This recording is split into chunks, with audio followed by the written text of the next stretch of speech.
আমি মানুষ এবং জিন জাতিকে পৃথিবীতে পাঠিয়েছি শুধুমাত্র কেবলমাত্র একমাত্র আমি আল্লাহর গোলামি দাসত্ব করার জন্য।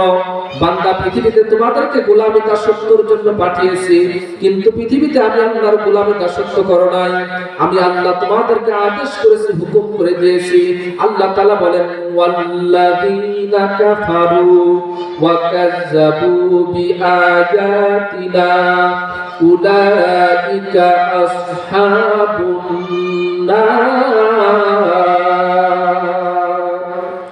আল্লাহ পাক রব্বুল আলামিন বলেন ওয়াল্লাযীনা কাফারু, যারা অস্বীকার করে, ওয়া কাযযাবু বিআয়াতিনা, আল্লাহর আনীত বিধান কোরআনুল কারীমের একটা আয়াত যারা অস্বীকার করে, তাদের অবস্থান হবে উলাইকা আসহাবুন নার, তাদের অবস্থান হবে জাহান্নামের আগুনের মধ্যে।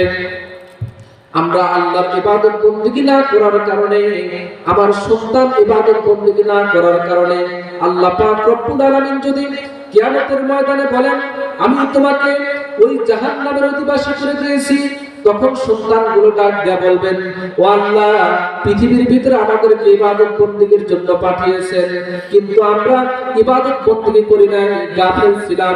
আমি আপনার গোলামি দাসত্ব করি নাই, কিন্তু আমার পিতা ছিল, এই পিতা আমাদের কোনোদিন বলেন নাই আল্লাহর গোলামি দাসত্ব করতে হবে, আল্লাহর ইবাদত বন্দেগী করতে হবে।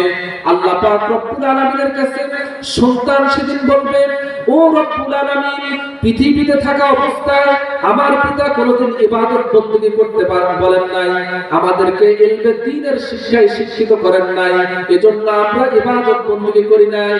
ও রব্বুল আলামিন, আজকে যদি জাহান্নামে যাওয়া লাগে, এই জাহান্নামে আমি একা যাব না, বরং আমার পিতা মাতা সবাইকে নিয়ে জাহান্নামে যাব।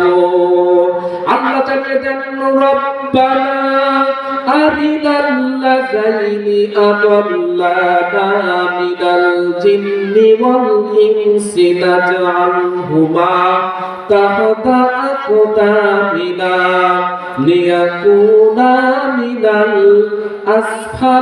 আসফালিন।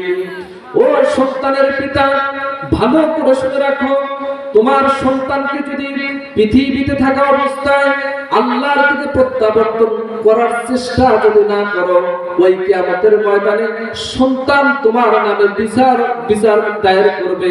সন্তান আল্লাহকে বলবে আমি আমার পিতা মাতাকে ছাড়া জাহান্নামে যাব না।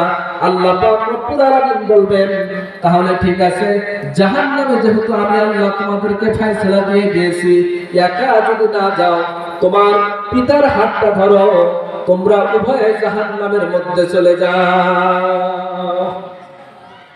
সম্মানিত হাজিরিন, সেদিন কিরকম ভয়াবহ অবস্থা হয়ে যাবে, পিতা সন্তান একসাথে জাহান্নামে চলে যাবে।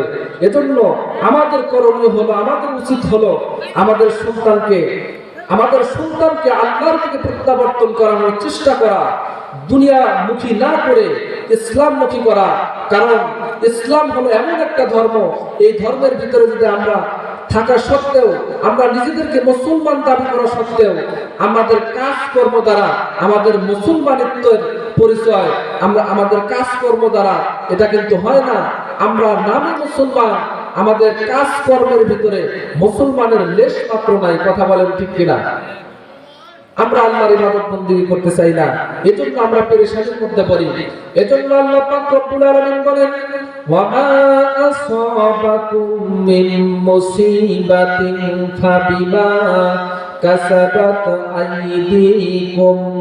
ও আমার বান্দা বান্দীরা, ভালো করে শুনে রাখো, পৃথিবীতে যত বেশি গুনাহ করবা, তত বেশি পেরেশানির মধ্যে তোমরা নিমজ্জিত হয়ে যাইবা। এজন্য পারিবারিক ভাবে মানুষের সবচেয়ে বেশি গুনাহ হয়। কথা বলেন ঠিক কিনা? সন্তান কথা শোনে না, সন্তানকে আমরা সুশিক্ষায় শিক্ষিত করতে পারি না। এজন্য আজকে থেকে আমরা মনে মনে প্রতিজ্ঞাবদ্ধ হই, আমরা যেহেতু ইলমে দ্বীনের শিক্ষা অর্জন করতে পারি না, আমরা ওইভাবে আল্লাহর ইবাদত